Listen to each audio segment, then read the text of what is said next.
U prošlom videu smo pričali o tome kako da izborom pravog programskog jezika uvećate svoju platu i duplo, a u ovom videu želim da razmatramo jednu novu opciju, to je da li je moguće uvećati platu i do 10 puta, možda i više puta, i ako jeste, kako.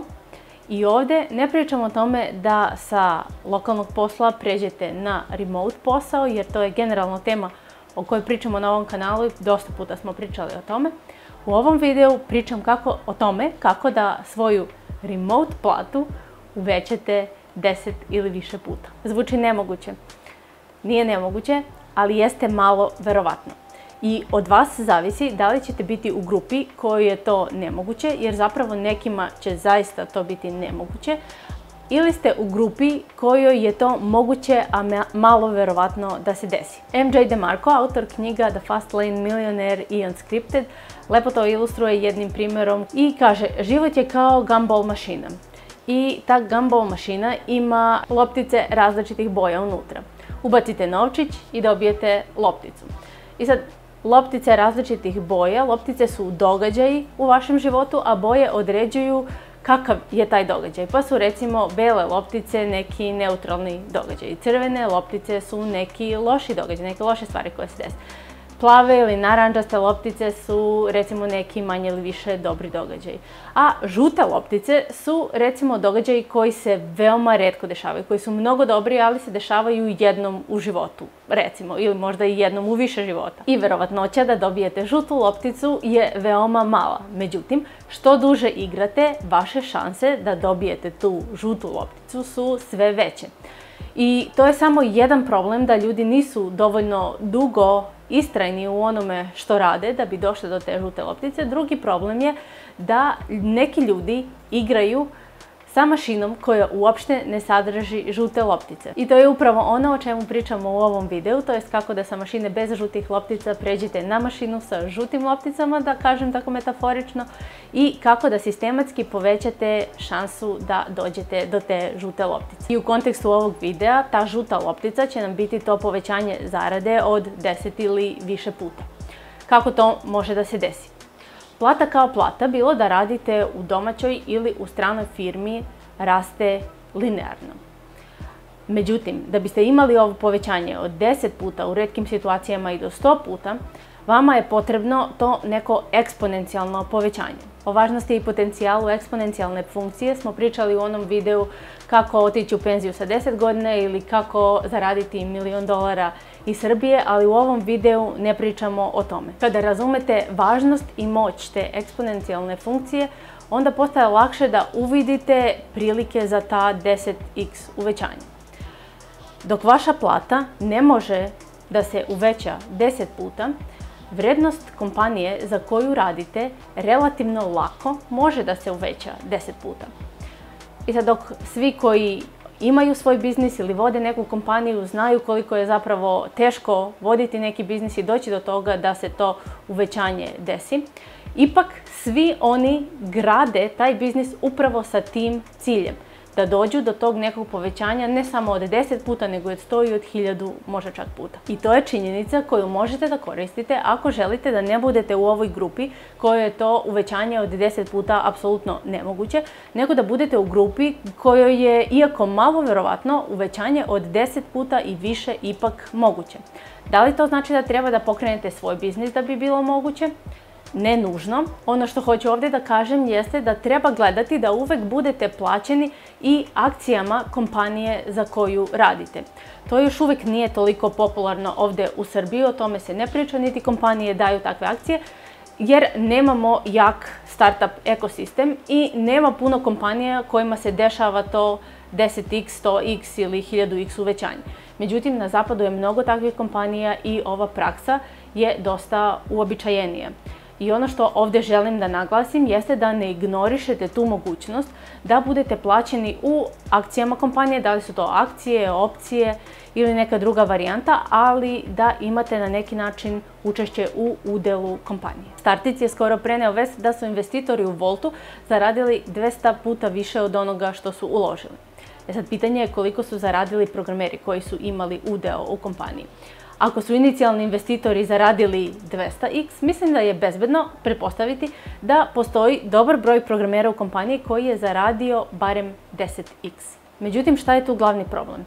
Statistika je nemilosrdna kada su u pitanju startupi i kaže da 9 od 10 startupa propadne. Znači da ako imate 100 startupa, očekivanje je da će nekih 90 startupa propasti, a da će 10 preživjeti, da kažem. I da će se među tih 10 idealno naći jedan koji će biti unicorn, znači koji će vrijediti preko $1 milijardu, kao što je to recimo Volt. I to je jedna od najvažnijih stvari koju investitori gledaju kada ulažu u određeni startup. Njegov potencijal da donese 100 puta veći prinos od investicije. I programeri koji se pridruže rano takvom startupu često dođu i sami do tih 100x ili 10x uvećanja. Clubhouse je nedavno prodat za $100 miliona. Da ste se pridružili Voltu kada je vrijedeo $100 miliona i da ste dobili recimo samo $10.000 u akcijama, što bi u tom trenutku bilo 0,01% udjela u kompaniji. Sada kada je Volt prodat za 8,3 milijarde dolara ili eura, recimo dolara, vaše akcije bi vrijedile 80 puta više. Znači, tih $10.000 inicijalnih koje biste dobili bi sada vrijedilo $800.000. To je uvećanje od 100 puta. Da ste se Voltu pridružili čak i kasnije, kada je vrijedeo recimo $1 milijardu, vi biste sada imali uvećanje od 8 puta. Znači, te akcije od $10.000 bi sada bile vrijedne $80.000. Međutim, poenta ovog videa nije da žalimo što se nismo pridružili Voltu ranije kada je vrijedeo manje, nego ilustracija koliko posjedovanje udjela u kompaniji može da bude značajno, a i da vas podstakne da kada sljedeći put menjate posao, možda razmišljate o tome i birate kompaniju koja ima potencijal da raste i koja pored plate daje zaposlenima i udeo u kompaniji. Jer to što ćete biti plaćeni 10.000 evra u kešu više vam možda neće drastično promijeniti život ako već imate neku platu od 50k i više, ali ako uzmete akcije u tom iznosu u kompaniji, u startupu koji eksplodira, to može da bude značajna promjena. Sad, na svakome od nas je da vidi da li mu više odgovara da uzme tih 10.000 evra u kešu i da bude siguran, ili će pre izabrati šansu da od tih 10k napravi 100k, 300k i 500k, u zavisnosti kako se taj startup razvije. Ako se pitate kako treba da izgleda startup u koji investirate, odnosno to uzimate udeo, a ostavljate im keš, što je po definiciji ono što rade investitori koji investiraju u startupe, pitate se pravu stvar. Međutim, ja nisam stručna da vam tu dam i stručan odgovor, ali mogu da vam kažem šta su neke stvari koje ja gledam i koje ja smatram da su bitne. Recimo, starost startupa. Startupi obično imaju za cilj da se prodaju ili izađu na berzu 5 do 10 godina nakon osnivanja. Znači, možda neki prosjek, da kažemo, je 7-8 godina nakon osnivanja se dešava ta prodaja i izlazak na berzu. Volt je evo prodat 8 godina nakon osnivanja. GitLab je također nedavno izašao na berzu i to je bilo 7 godina nakon osnivanja. U tom trenutku vi želite da sa tom kompanijom budete neke 3-4 godine, što znači da je možda neko idealno vrijeme da se pridružite startupu nakon 3-4 godine od njegovog osnivanja. Pored starosti bitne su i neke druge stvari. Recimo, kako se njihov proizvod poredi sa konkurencijom, da li njihov proizvod donosi nešto novo, da li je značajno bolji od konkurencije. Onda, koliko je tržište za koje oni prave taj proizvod, nije svejedno da li prave proizvod za lokalno tržište ili prave proizvod za internacionalno tržište.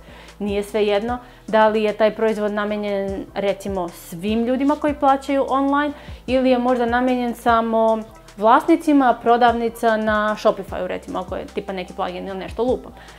Onda, ko su investitori u taj startup? Pored investitora, ko su osnivači tog startupa? Da li imaju prethodnog iskustva u startupima ili nemaju? Da li je taj startup već profitabilan ili možda nije, možda živi samo od investicija još uvijek. I sad ovo je već dosta aspekata i često nije lako doći do svih ovih informacija. Recimo, informacije o profitabilnosti su često tajne. Informacije o tome kako se oni porede sa konkurencijom. To možete da saznate ako se dobro razumete u taj njihov domen kojim se ta kompanija bavi. Međutim, ako niste duboko u tom domenu, bit će vam teško da to saznate prije nego što krenete da radite sa njima. Druga stvar, koliko je tržište isto može da bude škakljivo za proveriti i odrediti, ali ono što uvek možete da znate jeste to ko su investitori. Da li su ti investitori investirali prethodno u neke startupe koji su postigli značajne uspehe? Ako jesu, to je dobar signal. Ako nisu, ne mora da znači, ali ako jesu, definitivno ti investitori, da kažem, znaju šta rade. Onda ko su osnivači i kakve prethodne uspehe imaju? Ili neuspehe, jer bolje je možda i raditi sa nekim ko je već nešto probao pa to nije uspjelo, nego raditi sa nekim ko je totalni početnik. U smislu da neko ko je totalni početnik i po prvi put razvija startup ima manje šanse za uspeh od nekog ko je možda već probao pa iz nekog razloga nije uspeo. On je svakako naučio neku lekciju. Sad naravno ovo su samo neki aspekti, međutim čak i sve ove informacije da znate, to vam ne može pouzdano odrediti da li će neki startup uspjeti ili ne. Investitori investiraju u mnoge startupe pa ne uspe svaki. Ali to je moja neka lista. Ako vi imate neku ideju šta možemo da dodamo na listu, pišite u komentarima. Ako ste čuli nešto novo interesantno u ovom videu, obavezno ostavite like ili ako hoćete samo da mi kažete da vam nije svejedno da li pravimo ove videe ili ne, ostavite like, a mi se vidimo u sljedećem. Ćao!